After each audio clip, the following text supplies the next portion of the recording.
Hello, this is Priyanka Sharma. I welcome you all on the digital platform of Banco Exam Preparation. This is our second class of editorial.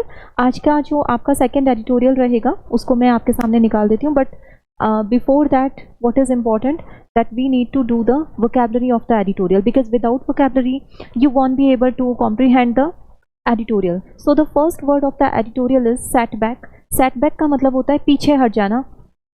अभी जो मैंने आपको YouTube में जो आपको first editorial करवाया था वो उसमें आपको मैंने बताया था एक बैक ट्रैक, आपको बताया गया था उसके अंदर back track.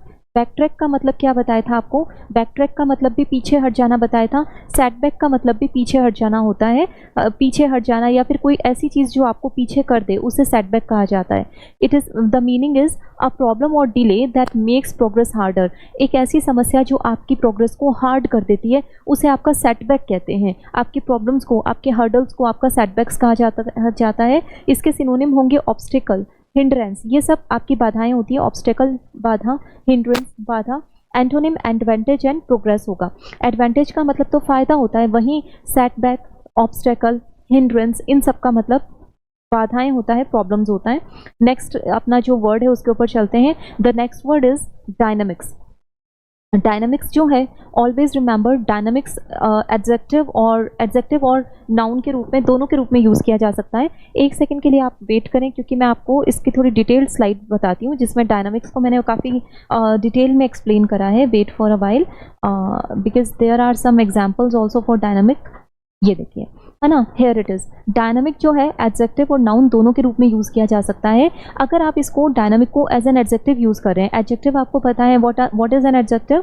Adjective is something that tells you the quality of a noun और अ प्रोनाउन. ओके, सो अगर आप एडजेक्टिव के रूप में यूज़ कर रहे हैं तो डायनामिक का मतलब क्या होता है? Something that is constantly changing और फुल ऑफ एनर्जी. मतलब ऐसी चीज़ जो फुल ऑफ एनर्जी है, बार बार अपने आप को अपडेट करती रहती है, बदलती रहती है और प्रोग्रेस करती रहती है. ऐसी चीज़ को डायनामिक कहते हैं. मतलब पॉजिटिव मीनिंग होता है इसका. फुल ऑफ एनर्जी, जो अपने आप को बार बार अपडेट करे, प्रोग्रेसिव एटीट्यूड के साथ में हो, उसे आपका डायनामिक कहा जाता है. और अगर हम एज ए नाउन इसको यूज़ करते हैं तो इसका क्या मतलब होता है? द वे थिंग्स और पीपल इंटरेक्ट एंड चेंज. यानी कि वो तौर तरीके जिसमें लोग आपस में एक दूसरे से इंटरेक्ट करते हैं, आपस में एक दूसरे से बात करते हैं, उनके तौर तरीकों को उनका डायनामिक्स कहा जाता है. तो डायनामिक एज एन एडजेक्टिव का मतलब होता है full of energy, enthusiast, updated.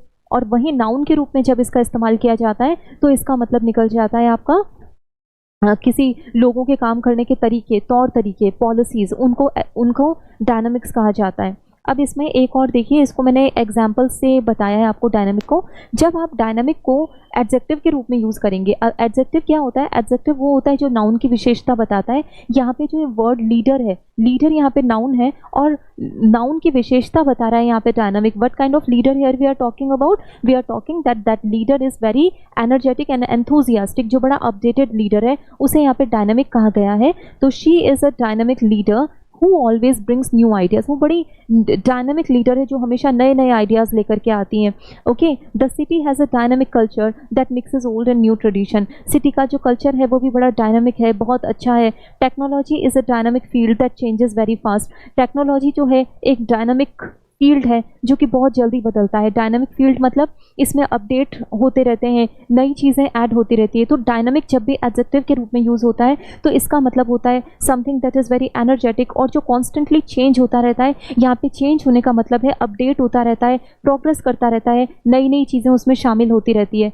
इसको डायनामिक बोलते हैं और इसको हमने यहाँ पे एडजेक्टिव के रूप में यूज़ करा है. अब हम डायनामिक शब्द का यूज़ करेंगे नाउन के रूप में, संज्ञा के रूप में. यहाँ पे देखिए, यहाँ पे द डायनामिक्स है. सबसे पहले तो देखो, जब भी नाउन होता है, आपने नाउन चैप्टर में पढ़ा होगा, अगर ग्रामर में आपने नाउन प्रोनाउन काफ़ी डिटेल में पढ़े हैं तो आपको पता होगा कि एस जो होता है वो हमेशा नाउन वर्ड्स के साथ में ही लगता है. टेबल्स, चेयर्स, है ना. एडजेक्टिव के साथ में हम कभी भी एस नहीं लगाते. इसीलिए प्रीवियस स्लाइड के अंदर जब हमने डायनामिक को एडजेक्टिव के रूप में पढ़ा था तो वो सिर्फ डायनामिक था. बट हेयर यहाँ पे हम डायनामिक को नाउन के रूप में पढ़ रहे हैं, इसलिए हम इसके साथ में एस को लगा रहे हैं. It's a noun. दूसरा, आपको पता है जो नाउन वर्ड्स होते हैं वो हमेशा आर्टिकल ए एंड द के बाद में ही आते हैं, इसलिए यहाँ पे द के बाद में डायनामिक्स आ रहा है. तो यहाँ पे जो डायनामिक्स है ये आपका नाउन है. अब देखो इसको, the dynamics of the game changed after the star player was injured. Game का तो डायनामिक्स ही बदल गया, गेम का तो पूरा तौर तरीका ही बदल गया, उसका तो पूरा स्ट्रक्चर ही बदल गया जब जो स्टार प्लेयर था, वहाँ का जो मेन प्लेयर था, वो ही इंजर्ड हो गया। नेक्स्ट देखिए, understanding group dynamics helps in managing a team. ये दूसरा एग्जाम्पल है। अगर आपको ग्रुप के डायनामिक्स समझ में आती है तो वो आपको हेल्प करेगी एक टीम को मैनेज करने में। ग्रुप की डायनामिक मतलब ग्रुप के तौर तरीके, ग्रुप की कार्य प्रणाली, उसे उसका डायनामिक्स कहा जाता है। The dynamics between the two countries improved after the piece talk. जब दो देशों के बीच में शांति वार्ता हो गई तो दोनों के बीच के जो डायनामिक्स थे, दोनों के बीच की जो पॉलिसीज़ थी, दोनों के बीच के जो तौर तरीके थे, उनके दोनों के बीच के जो व्यवहार थे, वो दोनों बदल गए। तो डायनामिक्स क्या होता है? डायनामिक्स का मतलब तौर तरीका, व्यवहार होता है। और वहीं डायनामिक जब आप एडजेक्टिव के रूप में यूज़ करते हैं तो उसका मतलब होता है अपडेटेड, प्रोग्रेसिव। ओके, सो ये होता है आपका डायनामिक। आई होप कि आपको डायनामिक समझ में आ गया है। Now we are moving towards the next word, that is predecessor. Predecessor का मतलब क्या होता है? प्रीडिसेसर का मतलब होता है पहले आने वाला, इससे पूर्व में आने वाला। प्रीडिसेसर जो वर्ड है इसमें प्री लिखा हुआ है, और प्री का मतलब ही क्या होता है? पहले आता है। ठीक है, यहाँ पे देखिए, people who had a position और job before someone else. Predecessors वो होते हैं जो किसी इंसान के पहले थे, पूर्वज, पहले वाले, फॉर्मर, उसे क्या कहा जाता है? प्रीडिसेसर कहा जाता है। इसमें मैंने इसका सिनोनिम फोर रनर और एंटीसीडेंट बताया है। वैसे भी आपको पता होगा जो FORE 4 होता है, इसका मतलब ही क्या होता है? पहले या अहेड होता है। 4 एक रूट वर्ड है जिसका मतलब होता है पहले या ahead. Now I am writing a few words here जिसमें 4 रूट वर्ड आएगा। जैसे सबसे पहले तो बिफोर होता है, आपको पता है बिफोर का तो मतलब ही पहले होता है। 4 का मतलब ही पहले या आगे होता है, बिफोर। दूसरा वर्ड देखिए, आपका दूसरा वर्ड है आपका फोर हेड। फोर हेड का मतलब क्या होता है? आपके आगे वाला सर, आपका बैक वाला सर नहीं, आपका आगे वाला सर, फोर हेड। ठीक है, तीसरा क्या होता है आपका? तीसरा वर्ड होता है आपका फोरकास्ट। किसी भी चीज़ को फोरकास्ट करने का मतलब क्या होता है? किसी भी चीज़ की भविष्यवाणी करना। फोरकास्ट में 4 आ रहा है और 4 का तो मतलब ही पहले होता है।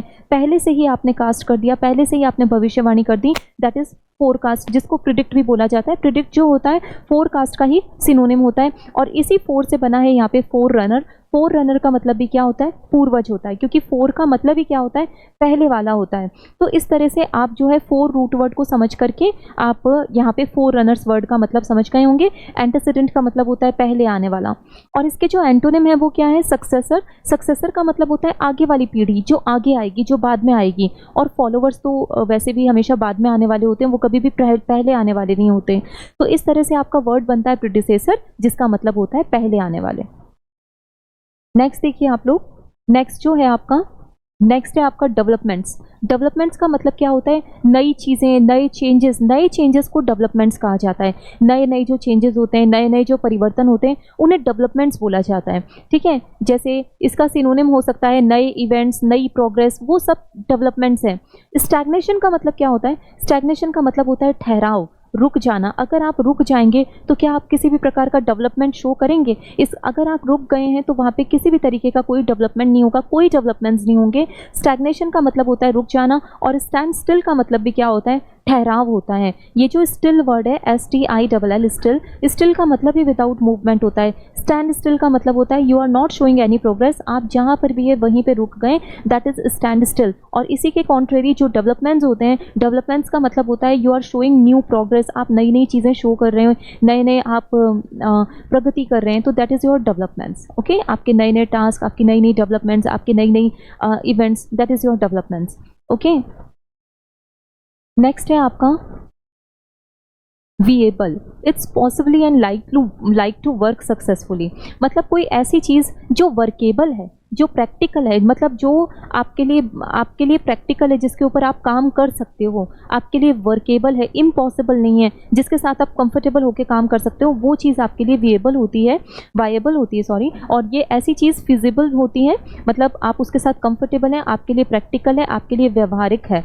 ओके, और इसका जो एंटोनिम है, इसका वो क्या हो जाता है? इम्प्रैक्टिकल। इम्प्रैक्टिकल मतलब आपके लिए व्यवहारिक नहीं है, आप उस पर काम नहीं कर सकते, आप उसके साथ कंफर्टेबल नहीं है। इम्पॉसिबल, वो तो पॉसिबल ही नहीं है ऑप्शन आपके लिए, तो वो इम्पॉसिबल हो गया। तो इसका मतलब क्या होता है? इसका मतलब होता है something that is workable, practical, जिसके ऊपर आप काम कर सकें। ओके, नेक्स्ट आपका आता है नेसेसिटेटेड। इसका क्या मतलब होता है? मेड समथिंग नेसेसरी और require. If something is necessitated, what does it mean? It means it is required. मतलब ये जरूरी है, ये आवश्यक है, ये गैर ज़रूरी नहीं है, ये ज़रूरी है, मतलब इसका होना लाजमी है। आप उसके अस्तित्व को, आप उसकी एग्जिस्टेंस को नकार नहीं सकते हो। वो नेसेसिटेटेड है, इसका मतलब वो रिक्वायर्ड है, वो कंपेल्ड है। एंटोनिम इसका होगा अवॉइडेड। अवॉइडेड का मतलब होता है ऐसी चीज़ जो रिक्वायर्ड नहीं है, तो वो नेसेसरी के एंटोनिम ही तो बनेगी। अवॉइड मतलब जिसको आप अवॉइड कर सकें, नेग्लेक्ट कर सकें। एलिमिनेट का मतलब होता है हटा देना, जिसको आप इजीली हटा सकें।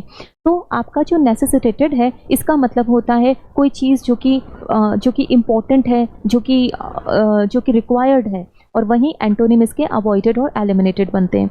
ये जो वर्ड्स हैं आपको अच्छे से समझ में आएंगे जब आप इनका यूज़ देखोगे एडिटोरियल के अंदर। अकाउंटेबिलिटी और रिस्पॉन्सिबिलिटी एक ही जैसी चीज़ें हैं ऑलमोस्ट। अकाउंटेबिलिटी का मतलब क्या होता है? It means being responsible and answerable for your actions. इसका मतलब आपके ऊपर जिम्मेदारी है आपके एक्शंस की, आपके एक्शंस की और आपके नतीजों की। You are responsible for something, इसका मतलब आप उसके लिए अकाउंटेबल हैं। ओके, इसका सिनोनिम रिस्पॉन्सिबिलिटी हो सकता है, आंसरेबिलिटी हो सकता है। एंटोनिम इसका इररिस्पॉन्सिबिलिटी, इसका मतलब आप उत्तरदायी नहीं है किसी चीज़ के लिए, आप अनअकाउंटेबल हैं। तो इस तरह से आप क्या कर सकते हैं, वर्ड अकाउंटेबिलिटी को यूज़ कर सकते हैं। Accountability is responsibility. Okay, if you are accountable it means you are responsible to something. आगे देखिए नेक्स्ट वर्ड है आपका इन्फ्लेक्शन। आपको मैंने प्रीवियस एडिटोरियल में भी बताया था, हर वो वर्ड जो कि किस पे लास्ट होता है, TION पे लास्ट होता है, वो हमेशा नाउन होता है। और इसी के कॉन्ट्रेरी वो वर्ड्स जो कि OUS पे लास्ट होते हैं, वो हमेशा क्या होते हैं, वो हमेशा होते हैं आपके एडजेक्टिव्स। ये आपका TION पे लास्ट हो रहा है, इट्स अ नाउन। ओके, अब देखो यहाँ पे क्या होता है inflection. Inflection is sort of a turning point, a main point in some story. कहते हैं ना, यहाँ से टर्निंग पॉइंट स्टार्ट हो गया, मेन पॉइंट स्टार्ट हो गया, यहाँ से ट्विस्ट आ गया। उस ट्विस्ट पॉइंट को, उस टर्निंग पॉइंट को क्या कहा जाता है, इन्फ्लेक्शन कहा जाता है। एंटोनिम इसका होगा कंटिन्यूएशन एंड स्टेबिलिटी। कंटिन्यूएशन मतलब जैसा है वैसा लगातार चलता जा रहा है। स्टेबिलिटी मतलब स्टेबल हो गया है, कोई नई चीज़ नहीं हो रही है, स्थायित्व हो गया है। और वहीं इसका इन्फ्लेक्शन का मतलब क्या होता है, कोई कंटिन्यूएशन नहीं है, बल्कि एक टर्निंग पॉइंट आ गया, एक ट्विस्ट आ गया, चेंज आ गया, वो कंटिन्यू या रेगुलर जैसा नहीं है। तो इन्फ्लेक्शन का मतलब होता है एक बिग चेंज, एक इन्फ्लेक्शन, एक टर्निंग पॉइंट। आगे चलते हैं नेक्स्ट पे। Next is vocal. आपको पता होगा कि वोकल का संबंध जो है हमारे किस चीज़ से है, वोकल का संबंध है आपके बोलने से। ठीक है, आपको पता है वोकल कोड भी होती है आपकी। वोकल कोड का मतलब भी बोलने से संबंधित कोड ही होती है। तो if you are vocal about something, what does it mean? इसका मतलब होता है कि आप उसके बारे में बात कर रहे हैं, आप उसके बारे में बोल रहे हैं। तो वोकल का मतलब होता है किसी के बारे में बात करना या बोलना। वोकल का मीनिंग क्या है? Open and loud about expressing opinion, मतलब खुद की बात को खुल करके कहना। साइनो इसके हो जाएंगे आउटस्पोकन, एक्सप्रेसिव, यानी अपने आप को खुल करके एक्सप्रेस करना, आउटस्पोकन बनना। और एंटोनिम इसका हो जाएगा क्वाइट और रिजर्व्ड, यानी कि बिल्कुल नहीं बोलना, एकदम चुप रहना। तो this is how the word vocal can be used in the sentences. Now we are moving ahead. आपका जो एडिटोरियल पार्ट है अब यहाँ से शुरू होता है। एडिटोरियल आपका यहाँ से शुरू होता है। अब देखिए यहाँ पे, agony of exit on the resignation of Jagdeep धनकर। इस एडिटोरियल का नाम है एग्जिट की एगोनी। आपको पता होगा कि जो हमारे जो वाइस प्रेसिडेंट हैं जगदीप धनकर, उन्होंने कुछ समय पहले रेजिग्नेशन दे दिया था अपना। ठीक है, तो उन्होंने ये साइट करते हुए अपना रेजिग्नेशन दिया था कि वो इसलिए रिज़ाइन कर रहे हैं अपनी पोस्ट से क्योंकि उनको कुछ हेल्थ इश्यूज़ हैं। लेकिन हमारे जो एडिटर हैं, इन्होंने इसका दूसरा पक्ष हमारे सामने रखा है कि health reason can not be the reason. Health reason वो रीज़न नहीं हो सकता है कि उन्होंने रेजिग्नेशन दिया है, उसके पीछे कोई दूसरे रीजंस हैं। एडिटर के अकॉर्डिंग वो रीजंस क्या हो सकते हैं, वो ही सारे इस एडिटोरियल के अंदर एक्सप्लेन करे गए हैं। एडिटोरियल का टाइटल है एगोनी ऑफ एग्जिट। एंग्विश या एगोनी, इन दोनों ही शब्द का मतलब क्या होता है? इन दोनों ही शब्दों का मतलब होता है दुख, कष्ट। एगोनी ऑफ एग्जिट, क्या एग्जिट की? एग्जिट का मतलब आप चले गए हैं। तो हमारे जो वाइस प्रेसिडेंट हैं, उनके एग्जिट के पीछे क्या दुख हो सकता है, क्या तकलीफ हो सकती है? This is what we are going to talk about here. Okay, on the resignation of Jagdeep Dhankhar, इसका मतलब ये जो पूरा एडिटोरियल है, इसका जो कॉन्टेक्स्ट है वो किसके ऊपर है? रेजिग्नेशन के ऊपर है, जो कि जगदीप धनकर के द्वारा दिया गया है। यहाँ पर आपको जितने भी एडिटोरियल्स पढ़ाए जाएंगे, they all are taken from the Hindu newspaper only. तो ये वैसे भी आपकी वोकैब को, आपके कॉम्प्रिहेंशन को, सबको बहुत साउंड करेंगे। तो now let's start the reading of the newspaper, reading of the editorial. The first line is, Jagdeep Dhankar's resignation as vice president is a setback for parliamentary democracy. Editor के according Jagdeep Dhankhar ने जो इस्तीफा दिया है, जो resignation दिया है, कहीं ना कहीं पार्लियामेंट्री डेमोक्रेसी का ये फेलियर है। डेमोक्रेसी का मतलब होता है हर किसी को समान अधिकार मिले, हर किसी को इक्वल राइट्स मिले। पर हमारे एडिटर को ऐसा लगता है कि जगदीप धनखड़ के साथ में कुछ ज़रूर प्रॉब्लम हुई है। उनका ये भी कहना है जो रूलिंग पार्टी है बीजेपी ने क्या है, उनके साथ में कुछ इनजस्टिस किया है। और क्योंकि रूलिंग पार्टी ने अपनी मोनोपोली, अपनी हेजेमनी बना करके रखी है, अपना काफ़ी सुपीरियरिटी बना करके रखी है, और ऐसे में कहीं ना कहीं जगदीप धनखड़ को मजबूर होकर के इस्तीफा देना पड़ा है। तो इसका मतलब पार्लियामेंट के अंदर डेमोक्रेसी तो है ही नहीं। पार्लियामेंट में तो सिर्फ उसी के चलती है जिसकी सरकार होती है, यानी कि बीजेपी। ओके, अब देखिए यहाँ पे ये क्या कह रहे हैं, जगदीप धनखड़ का जो रेजिग्नेशन है एज वाइस प्रेसिडेंट के रूप में इज़ अ सेटबैक, एक बहुत बड़ा सेटबैक है, एक बहुत बड़ा फेलियर है पार्लियामेंट्री डेमोक्रेसी के अंदर। यहाँ पर इस दे रखा है, आपको बताना है कि इस वर्क की सब्जेक्ट क्या है। एक चीज़ मैं आपको बताती हूँ, जब कभी भी आप क्या करें ना, जब कभी भी आपसे कोई सब्जेक्ट पूछें, ऑलवेज रिमेंबर, किसी भी सेंटेंस में अगर सब्जेक्ट को आपको आइडेंटिफाई करना हो, देखो क्या है ना कि वैसे तो एक ग्रामर का पॉइंट है, बट ग्रामर बहुत इंपॉर्टेंट होती है जब आप एडिटोरियल पढ़ते हैं, क्योंकि जिस स्टूडेंट के ग्रामर के कॉन्सेप्ट क्लियर नहीं है वो पढ़ नहीं पाता है, उसको अच्छे से एनालिसिस नहीं कर पाता है। तो लेट मी एक्सप्लेन यू कि किसी भी वर्क का सब्जेक्ट क्या होता है, क्योंकि एडिटोरियल के बीच बीच में मैं आपसे पूछूंगी इस वर्क का सब्जेक्ट कहाँ है, and you will have to identify कि उस वर्क का सब्जेक्ट कहाँ है। सो दिस इज हाउ आप उसको एनालिसिस करेंगे, सिर्फ ट्रांसलेट नहीं करेंगे। देखो, किसी भी वर्ब का सब्जेक्ट क्या होता है, किसी भी वर्ब का सब्जेक्ट होता है एक तो डूअर ऑफ एन एक्शन, किसी भी वर्ब का सब्जेक्ट होता है डूअर ऑफ एन एक्शन, जिसको हिंदी में हम कर्ता कहते हैं, और दूसरा कौन होता है subject, the person we are talking about, है ना। किसी भी सेंटेंस में जिस भी इंसान के बारे में बात हो रही है ना, वो भी क्या होता है, वो भी सब्जेक्ट होता है, person we are talking about. Now let me give you an example.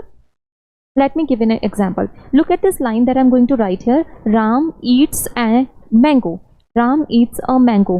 ये जो लाइन है आपकी, इसमें ईटिंग का काम हो रहा है, और कौन कर रहा है ये काम, this Ram is performing this action, so Ram here is a subject.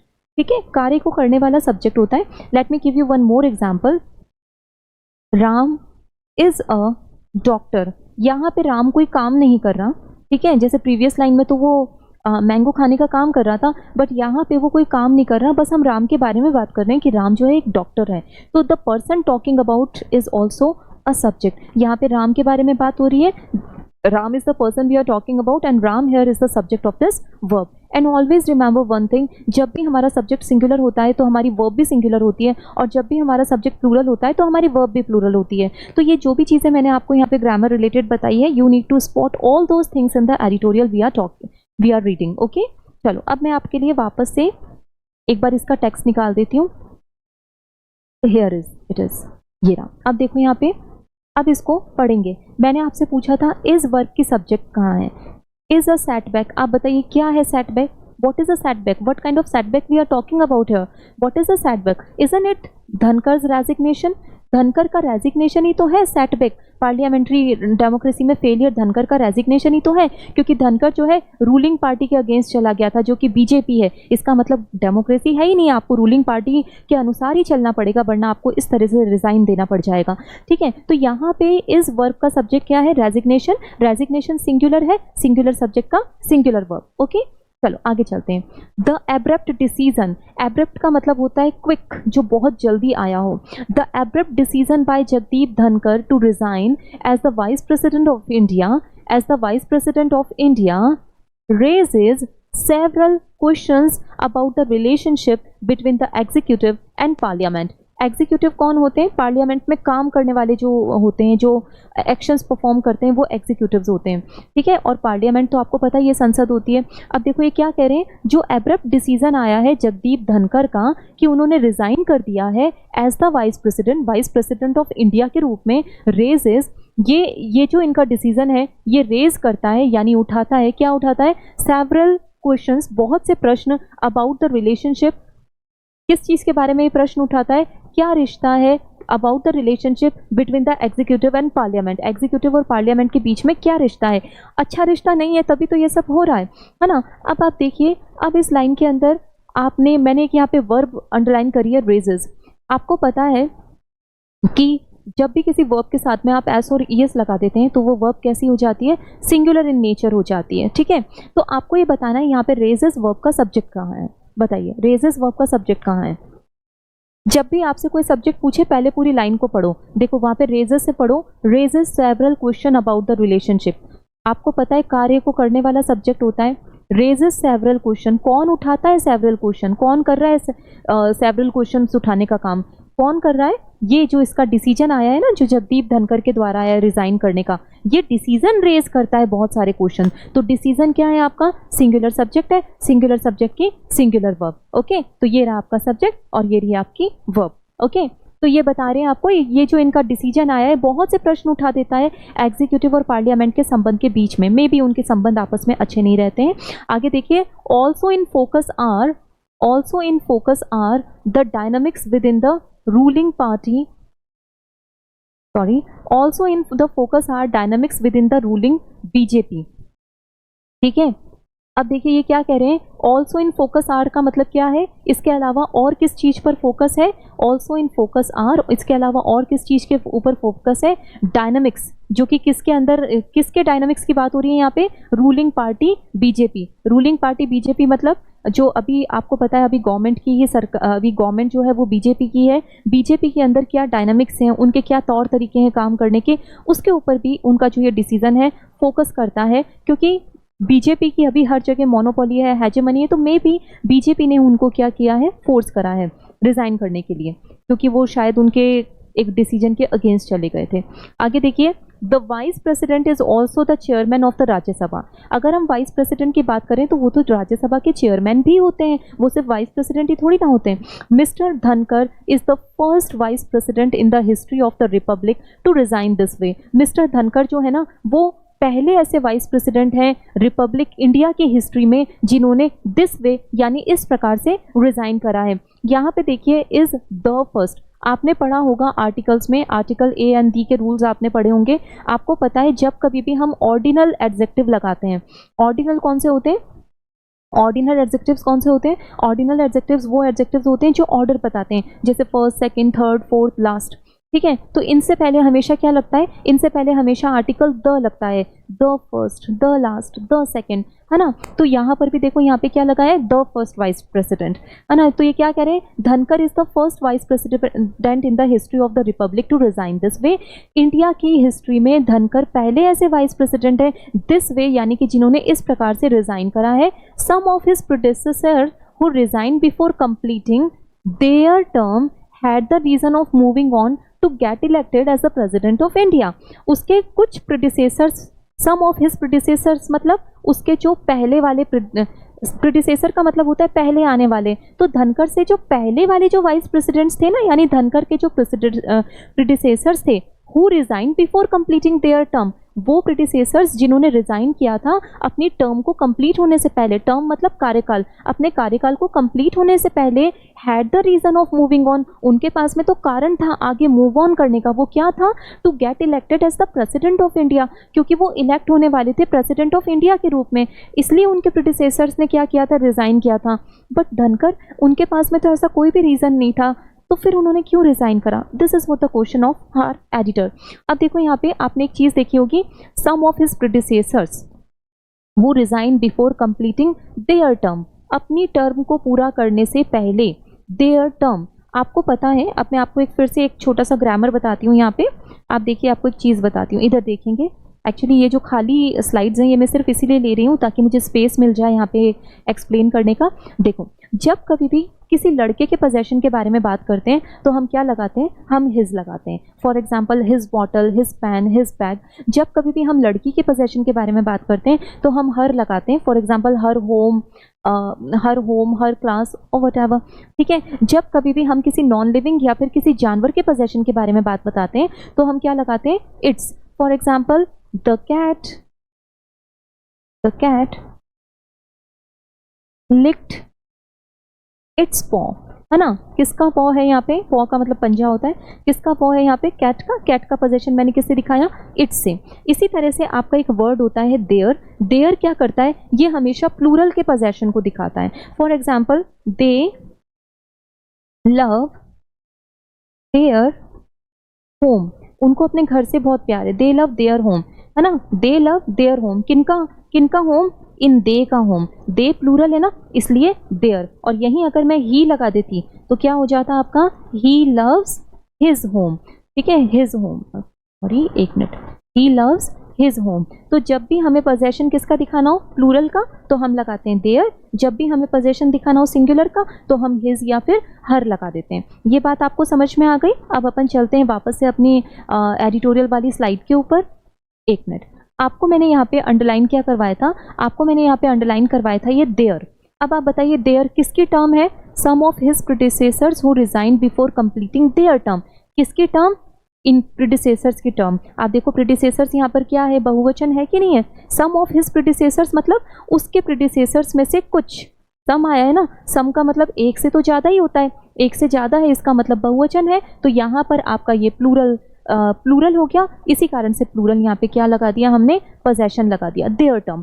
Second, ये जो हु है यहाँ पे, ये आपको पता होगा ये रिलेटिव प्रोनाउन है। ये जो हु रिलेटिव प्रोनाउन होता है ये हमेशा किसके लिए यूज़ किया जाता है, इंसानों के लिए यूज़ किया जाता है, और विच जो रिलेटिव प्रोनाउन होता है वो नॉन लिविंग या फिर जानवरों के लिए यूज़ किया जाता है। और ये जो हु रिलेटिव प्रोनाउन होता है ये हमेशा अपने एंटीसीडेंट के पास ही आता है, अपने उस शब्द के पास आता है जिसको ये क्या करता है, जिसके लिए इसको यूज़ किया जा रहा है। तो some of his predecessors who resigns, उसके प्रेडिसेसर्स में से कुछ जिन्होंने रिजाइन करा अपनी टर्म कंप्लीट होने से पहले, उनके पास तो कोई कारण था कि वो इलेक्ट होने वाले थे प्रेसिडेंट ऑफ इंडिया के रूप में।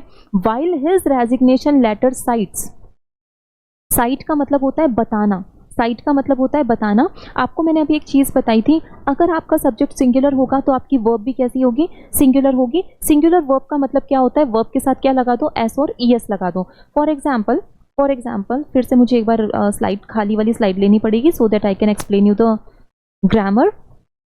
जब भी आप एडिटोरियल को ग्रामर से पढ़ोगे ना तो you will learn it better, आपको बहुत बढ़िया से समझ में आएगा, otherwise it will be mayor translation and nothing else. जब भी क्या होता है आपका सब्जेक्ट जो है वो क्या होता है, सिंगुलर होता है, तो आप क्या लगाते हैं, एक सिंगुलर वर्ब लगाते हैं। जब भी आपका सब्जेक्ट क्या होता है, प्लूरल होता है, तो आप क्या लगाते हैं, एक प्लूरल वर्ब लगाते हैं। सिंगुलर वर्ब कौन सी होती है, जिसके साथ में एस होता है, whereas plural verbs always come without S, plural verb हमेशा बिना एस के आती हैं। तो this is what you need to remember. Now we are going back to the editorial, now come back here.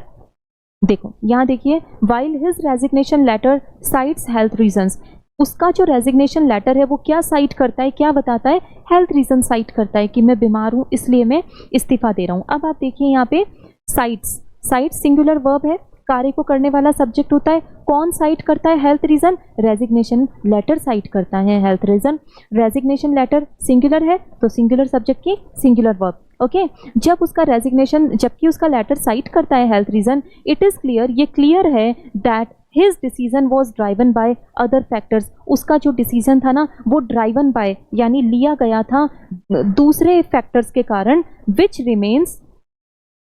Remain speculative at this point, जिनके ऊपर अभी सोचा जाना बाकी है, वो स्पेक्यूलेटिव रह गए हैं। अब देखो एक चीज़ देखो यहाँ पे आपको क्या देखना है, देखो it is clear that his decision was driven by other factors which, अब यहाँ पे विच किसके लिए आया है, इस फैक्टर्स के लिए आया है। आपको अभी क्या बताया था, इंसानों के लिए हु होता है और नॉन लिविंग के लिए क्या होता है, विच होता है। तो उसके जो डिसीजन था वो अदर फैक्टर्स के कारण लिया गया था, वो factors which remain speculative at this point, वो फैक्टर्स जिनके ऊपर अभी भी स्पेक्यूलेशन किया जाना चाहिए, मतलब अभी भी वो प्रूव नहीं हुए हैं, दे रिमेन स्पेक्यूलेटिव ओनली, है ना। तो आप यहाँ देखिए, यहाँ पे जो रिमेन है, रिमेन एक प्लूरल वर्ब है, क्यों, क्योंकि यहाँ पे बात आप बताइए कौन से फैक्टर्स हैं जो स्पेक्यूलेटिव रह गए हैं, क्या चीज़ है जो स्पेक्यूलेटिव रह गई है, फैक्टर या फैक्टर्स, फैक्टर्स हैं, फैक्टर्स मतलब प्लूरल है तो आपकी प्लूरल वर्ब आ गई, वरना यहाँ पर हम सिंगुलर वर्ब भी लगा सकते थे, रिमेन्स। तो वो जो इसके फैक्टर्स हैं जिनके कारण इन्होंने डेजिग्नेशन दिया है, they are still speculative at this point. आगे देखिए, what is evident is that some of the developments on Monday had snowballed into a situation in which Mr. Dhankar found exit to be the only viable path. Viable path अभी मैंने आपको बताया था, इसका मतलब होता है प्रैक्टिकल पाथ, ओनली चीज़ जो आपके लिए प्रैक्टिकल है, जिसके ऊपर आप वर्क कर सकते हैं, वर्केबल है। ओके, तो ये क्या कह रहे हैं, what is evident is that, क्या चीज़ साफ है, क्या चीज़ एविडेंट है, वो ये है some of the developments on Monday, कुछ डेवलपमेंट्स, कुछ चीज़ें हुई थी, कब हुई थी, मंडे को हुई थी, वो चीज़ें स्नोबॉल हो गई एक सिचुएशन के अंदर। स्नोबॉल का मतलब होता है चीज़ों का बढ़ जाना। जैसे स्नो की एक बॉल को आप इमेजिन करो, जब वो नीचे की तरफ आती है तो वो क्या है, वो बढ़ती जाती है। तो किसी भी चीज़ का स्नोबॉल होने का मतलब क्या होता है, वो चीज़ बढ़ती गई, ठीक है, मतलब उसमें और बर्फ जुड़ती जाती है और वो बड़ी होती जाती है। तो ये क्या कह रहे हैं, what is evident is that some of the developments on Monday, क्या साफ है, क्या एविडेंट है, वो ये है कि मंडे को जो कुछ डेवलपमेंट्स हुए थे, वो डेवलपमेंट्स या वो घटनाएं स्नोबॉल यानी बढ़ गई एक सिचुएशन के अंदर, इन विच वो situation mister Dhankhar found exit to be the only viable path. वो सिचुएशन जिसमें मिस्टर धनकर को सिर्फ एक ही वायबल पाथ लगा, सिर्फ एक ही प्रैक्टिकल पाथ लगा, एक ही प्रैक्टिकल रास्ता लगा, और वो क्या था कि मैं एग्जिट कर जाऊं। इतनी बात बढ़ गई, ठीक है। तो आप देखिए यहाँ पे सिचुएशन आया है, सिचुएशन आया है, इसी के लिए यहाँ पर विच आया है। एक ऐसी सिचुएशन इन विच, ऐसी सिचुएशन जिसमें धनकर ने एग्जिट को ही प्रैक्टिकल समझा अपना। सिचुएशन के लिए विच, इंसानों के लिए हु, ठीक है। आगे देखिए, he was active in his duties, वो तो अपनी ड्यूटीज में एक्टिव थे, एज द चेयर यानी कि अपनी पोस्ट के रूप में वो एक्टिव थे। ऑन द फर्स्ट डे, देखो फिर से आपको अभी थोड़ी देर पहले ही बताया था कि जो भी आपके वो एडजेक्टिव होते हैं जो ऑर्डर बताते हैं, है ना, जैसे फर्स्ट, सेकंड, थर्ड, लास्ट, उनसे पहले हमेशा द लगाया जाता है। यहाँ पे भी आपको द दिख गया होगा। On the first day, first से पहले द है। On the first day of the monsoon session of parliament, ये बता रहे हैं कि जब पार्लियामेंट का मानसून सेशन का पहला दिन था, and his office had also announced his public engagements for the week. तो ये बता रहे हैं कि उस दौरान धनकर का जो ऑफिस था, धनकर का जो स्टाफ था, उसने अनाउंस किया था धनकर की public engagement for the week, सप्ताह भर के लिए पब्लिक इंगेजमेंट भी अनाउंस हो गई थी। बट उससे पहले ही धनकर ने इस्तीफा दे दिया। इसका मतलब उनका इस्तीफा देने का कोई मूड तो नहीं था, उनके तो पूरे वीक का प्लान हुआ था कि कहाँ कहाँ पे उनकी पब्लिक इंगेजमेंट्स होगी। But before that he resigned, it means that the reason is something else, it is not just health reason. Okay, आगे देखिए, after a health incident earlier this year मतलब साल के शुरुआत में।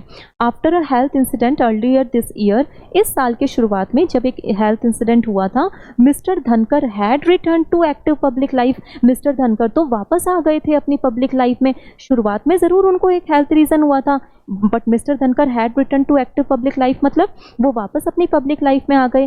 But nothing that had happened on Monday necessitated a health related decision. But nothing that had happened on Monday, पर Monday को जो हुआ उसमें से तो ऐसा कुछ भी नेसेसिटेट नहीं करता कि उनका ये जो डिसीजन था वो हेल्थ रिलेटेड था, वो हेल्थ से संबंधित था। Nothing that had happened on Monday मतलब मंडे को जो भी हुआ उसमें से कुछ भी नहीं ये नेसेसिटेट करता है कि उनका जो डिसीजन था वो हेल्थ रिलेटेड था। हेल्थ रिलेटेड डिसीजन नहीं हो सकता, कुछ और ही कारण था। हाउएवर, फिर भी his decisions and statements on Monday citing parliamentary rules were in conflict with the script that the government had prepared for the removal of a Delhi High Court judge on charges of alleged corruption। ये क्या बता रहे हैं, his decisions, उसके जो decisions थे, उसके जो बयान, उसके जो statements थे on Monday, जो उसने मंडे को दिए थे, citing मतलब बताते हुए, क्या बताते हुए धनकर ने statements दिए थे मंडे को कि parliamentary rules were in conflict with the script that the government had prepared, कि पार्लियामेंट्री जो रूल्स हैं यानी पार्लियामेंट के जो नियम हैं वो कॉन्फ्लिक्ट कर रहे हैं, वो विरोधाभास पैदा कर रहे हैं। किसके साथ में? उस स्क्रिप्ट के साथ में जो गवर्नमेंट ने बनाई है। गवर्नमेंट कौन है बताइए? गवर्नमेंट बीजेपी की है। इसका मतलब रूलिंग पार्टी बीजेपी अपनी अलग ही स्क्रिप्ट बना रही है, जबकि पार्लियामेंट के अलग ही नियम है, और रूलिंग पार्टी बीजेपी की स्क्रिप्ट यानी बीजेपी के नियमों से पार्लियामेंट के जो नियम है वो क्लैश कर रहे हैं। ठीक है, वो स्क्रिप्ट जो गवर्नमेंट ने बनाई थी had prepared for the removal of a Delhi high court जज on the charges of alleged corruption. ये बता रहे हैं कि गवर्नमेंट ने जो स्क्रिप्ट बनाई थी रिमूव करने के लिए दिल्ली हाई कोर्ट के जज को क्योंकि उनके ऊपर चार्जेस, आरोप लगे थे करप्शन के। उनकी गवर्नमेंट की स्क्रिप्ट जो है पार्लियामेंट से मैच नहीं हो रही। This is what the point. Government कौन है हमारी? बीजेपी। बीजेपी अपने नियम चलाना चाह रही है, वो पार्लियामेंट के भी ऊपर जाना चाह रही है। और ये बात उन्होंने मंडे को बोल दी थी धनखड़ ने कि पार्लियामेंट के रूल जो हैं कॉन्फ्लिक्ट में हैं, कॉन्फ्लिक्ट कर रहे हैं, कॉन्ट्राडिक्ट कर रहे हैं रूलिंग पार्टी बीजेपी के नियमों से। आगे देखिए, his relationship with the executive had been souring for a while. For a while मतलब एक समय से। ये जो अ वाइल होता है ना, इसका मतलब होता है एक समय से। ये बता रहे हैं कि उसके जो रिलेशनशिप्स है ना एग्जीक्यूटिव से, वो वैसे भी एक समय से कैसे चलते आ रहे हैं, बड़े ही खट्टे। इसका मतलब होता है खट्टा, ठीक है, खराब। अ वाइल का मतलब एक समय से। देखो यहाँ पे जो वाइल है ये क्या है? ये एक नाउन है। जब भी क्या है, आप देखो यहाँ पे ए लगा दिया ना, आर्टिकल ए एंड द के बाद में तो नाउन ही आता है। अ वाइल मतलब एक समय से, ठीक है। तो ये बता रहे हैं एक समय से उनके जो रिलेशनशिप है धनखड़ के एग्जीक्यूटिव्स के साथ में खराब ही चल रहे हैं। But his position on judicial accountability and the relative role of the Lok Sabha and the Rajya Sabha in seeking it turned out to be an inflection point as it appears, जैसा कि ये प्रतीत होता है। लेकिन उसकी जो position है, धनखड़ की पोजीशन मतलब धनखड़ का मत, धनखड़ का विश्वास, धनखड़ का जो मत है, धनखड़ का जो पोजीशन है, धनखड़ का जो विश्वास है, किस चीज़ के ऊपर? जुडिशियल अकाउंटेबिलिटी के ऊपर। जुडिशियल अकाउंटेबिलिटी का मतलब क्या होता है कि जजेस की क्या क्या रिस्पॉन्सिबिलिटीज़ हैं, जजेस की क्या क्या अकाउंटेबिलिटीज़ हैं। तो अगर हम बात करें धनखड़ की पोजीशन या धनखड़ की सोच के बारे में, जो जुडिशियल अकाउंटेबिलिटी के बारे में है, और किसके बारे में? And the relative roles of the Lok Sabha and the Rajya Sabha. साथ ही साथ में धनखड़ की क्या पोजीशन है, धनखड़ की क्या सोच है रोल्स के बारे में जो कि लोकसभा और राज्यसभा से संबंधित है ना। इन सीकिंग इट किसको सीख करने में? जुडिशियल अकाउंटेबिलिटी को सीख करने में, कि क्या रोल है लोकसभा के और राज्यसभा के जुडिशियल अकाउंटेबिलिटी को सीख करने में। Turned out to be an inflection point. वो ही एक्चुअली एक टर्निंग पॉइंट साबित हुआ, एज इट अपीयर्स, जैसा कि प्रतीत होता है। एक्चुअली इसमें ये बताया जा रहा है कि ऐसा लग रहा है जो धनखड़ हैं वो ये मानते हैं कि राज्यसभा के पास में ज़्यादा राइट्स होने चाहिए जुडिशियल अकाउंटेबिलिटी को सीख करने में, लोकसभा के पास कम होते हैं। मतलब इस तरीके का कुछ बायस इसमें बताया गया है ना। एक्सप्लिसिटली इसमें स्टेटेड नहीं है, बट ये रीजंस हो सकते हैं। ऐसा माना जाता है कि वो राज्यसभा को ज़्यादा सपोर्ट करते हैं। तो उनकी जो पोजीशन है ना कि जुडिशियल अकाउंटेबिलिटी क्या होती है और क्या रोल है लोकसभा और राज्यसभा के जुडिशियल अकाउंटेबिलिटी को सीख करने में, है ना, ये सारी चीज़ें क्या हो सकती है? इन्फ्लेक्शन पॉइंट, टर्निंग पॉइंट हो सकती है, एज इट अपीयर्स, जैसा कि हमें दिखता है। आगे देखिए, नेक्स्ट पे चलते हैं। Mr. Dhankar's conduct as chair of the Rajya Sabha during the last 3 years has been controversial. Mister Dhankhar का जो कंडक्ट था चेयर के रूप में, जब वो राज्यसभा की चेयर के रूप में काम कर रहे थे ड्यूरिंग द लास्ट 3 years, पिछले 3 सालों में, हैज़ बीन कॉन्ट्रोवर्शियल। वो कॉन्ट्रोवर्शियल ही रहा है। धनखड़ का जो कंडक्ट था ना इतने 3 सालों से, वो कंडक्ट कैसा रहा है? कॉन्ट्रोवर्शियल रहा है। यहाँ पे देखिए, हैज़ बीन एक वर्ब है, आपको बताना है हैज़ बीन वर्ब का सब्जेक्ट क्या है। बताइए क्या कंट्रोवर्शियल रहा है? What has been controversial? आपको अभी मैंने बताया था सब्जेक्ट वो होता है जिसके बारे में बात की जाती है। हैज़ बीन कंट्रोवर्शियल, बताइए किसके बारे में बात की जा रही है? What has been controversial? Of course यहाँ पर हम धनखड़ के कंडक्ट के बारे में बात कर रहे हैं, धनखड़ के संचालन के बारे में बात कर रहे हैं, वो कंट्रोवर्शियल रहा है। तो सिंगुलर सब्जेक्ट का सिंगुलर वर्ब, कंडक्ट सिंगुलर है तो हैज़ सिंगुलर आ गया। हिज पार्टीसन अप्रोच, पार्टीसन का मतलब होता है बायस्ड, भेदभावी। His partisan approach led to, देखो ये जो आपका लेड टू होता है इसका मतलब होता है रिजल्ट होना किसी चीज़ का। लीड टू का ही जो पास्ट फॉर्म होता है वो क्या होता है? लेड टू होता है। इसका मतलब होता है रिजल्ट होना, किसी चीज़ का परिणाम होना। तो उसकी जो पार्टीसन अप्रोच है, उसकी जो भेदभावी अप्रोच है, उसका परिणाम क्या हुआ? To a motion for his removal by the to a motion for his removal by the opposition, another first in parliament history. Another first in parliament history, he questioned the inclusion of the word secular and socialist in the constitution, publicly aligning with RSS call for a debate on them. इतने सारे इनके ऊपर देखो आरोप लगे हुए हैं इनके बारे में कई सारी बातें हुई हुई है। क्या बातें हुई हुई है? इन्होंने क्वेश्चन किया था, किस चीज़ के ऊपर क्वेश्चन किया था, किस चीज़ पे प्रश्न उठाया कि सेक्युलर और सोशलिस्ट वर्ड का इंक्लूजन क्यों हुआ है कॉन्स्टिट्यूशन के अंदर। और पब्लिकली उन्होंने सबके सामने आरएसएस के साथ में भी अलाइन हुए वो, और साथ ही साथ में उन्होंने इन वर्ड्स के ऊपर क्या करी, डिबेट करी, ये सारी चीज़ें उन्होंने की। आगे देखिए, he has been a champion of parliamentary supremacy in the context of judicial independence and vocal about corruption in the judiciary. अगर हम बात करें, he has been the champion of parliamentary democracy in the context of judicial independence. जब कभी भी judicial independence की बात होती है, जुडिशियल इंडिपेंडेंस का मतलब क्या होता है, जजेस को क्या स्वतंत्रताएं दी जानी चाहिए, इंडिपेंडेंस मतलब स्वतंत्रता। जब कभी भी बात होती है जुडिशियल इंडिपेंडेंस की, जजेस को क्या क्या स्वतंत्रता दी जानी चाहिए, तो वो हमेशा किसके चैंपियन रहे हैं, उन्होंने हमेशा किसको सपोर्ट करा है, पार्लियामेंट्री सुप्रीमेसी को, कि पार्लियामेंट सबसे सुप्रीम है, and vocal about corruption in judiciary. Vocal का मतलब खुल के बात करी है, और उन्होंने हमेशा खुल करके बात करी है कि जजेस के बीच में तो कितना करप्शन रहता है। तो एक्चुअली वो पार्लियामेंट को सपोर्ट करते हैं, वो कहते हैं कि पार्लियामेंट ही सुप्रीम है, जजेस को इतनी इंडिपेंडेंसी नहीं मिलनी चाहिए। साथ ही साथ में वो खुल करके उन्होंने बोला है जुडिशियल करप्शन के बारे में। आगे देखिए नेक्स्ट आपका, while seeking to uphold the supremacy of parliament and to draw a line of acceptable conduct for the judiciary, he entertained an opposition move to impeach Justice Shekhar Kumar Yadav of the Allahabad High Court, who had made communally charged remarks in public। ये बता रहे हैं वो क्या कर रहे थे, धनखड़ क्या कर रहे थे, सुप्रीमेसी ऑफ पार्लियामेंट को अपहोल्ड करके रखे हुए थे। मतलब वो ये कह रहे थे कि पार्लियामेंट सबसे ऊपर है और जजेस जो हैं वो नीचे हैं, मतलब उनको इतनी स्वतंत्रताएं नहीं दी जानी चाहिए। ठीक है, ये कह रहे थे, इन्होंने बताया धनखड़ ने क्या किया है, अपहोल्ड करा है पार्लियामेंट की सुप्रीमेसी को, and to draw a line of acceptable conduct for the judiciary. और जुडिशरी के लिए तो एक लाइन ड्रॉ कर दी है, मतलब जुडिशरी को तो लिमिटेड कर दिया है, उनको उनके स्थान पे लिमिटेड कर दिया है। सारे अधिकार उनके अनुसार किसके पास है, सिर्फ पार्लियामेंट के पास में है। उनके लिए जजेस के पास में, जुडिशरी के पास में तो उन्होंने एक लाइन भी ड्रॉ कर दी है, यानी कि उनको सीमित कर दिया है।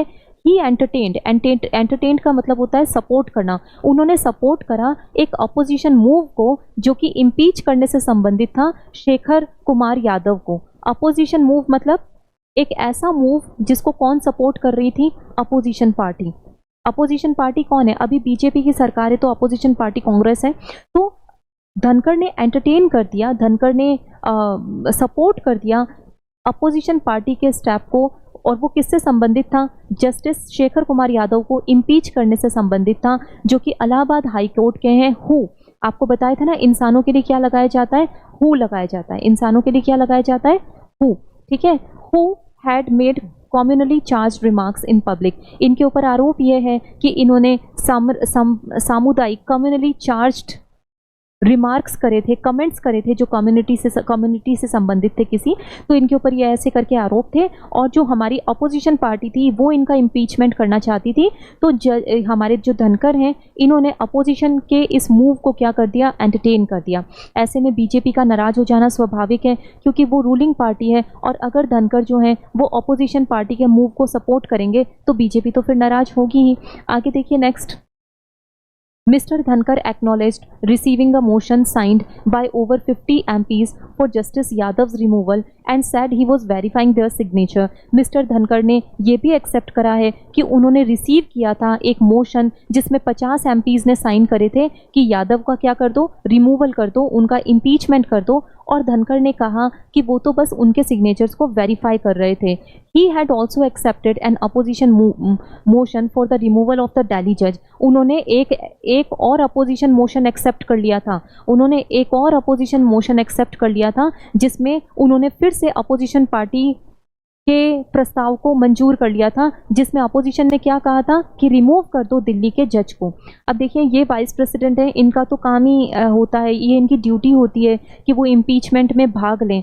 पर अगर वो क्या है, उन जजेस के इम्पीचमेंट में पार्टिसिपेट कर रहे हैं जिनको अपोजिशन पार्टी रिमूव करना चाहती है, तो ऐसे में रूलिंग पार्टी इनसे नाराज हो गई। ठीक है, आगे देखिए, mister Dhankhar had few options other than what he did. Few का मतलब होता है न के बराबर, आपने डेटर्मिनर्स पढ़े होंगे। फ्यू का मतलब होता है ज़ीरो, अ फ्यू का मतलब क्या होता है, थोड़े बहुत, और द फ्यू का मतलब होता है जो भी हैं सारे, मतलब हम इसमें स्पेसिफिक फ्यू के बारे में बात करते हैं। फ्यू का मतलब जीरो होता है, अ फ्यू का मतलब थोड़े बहुत होता है।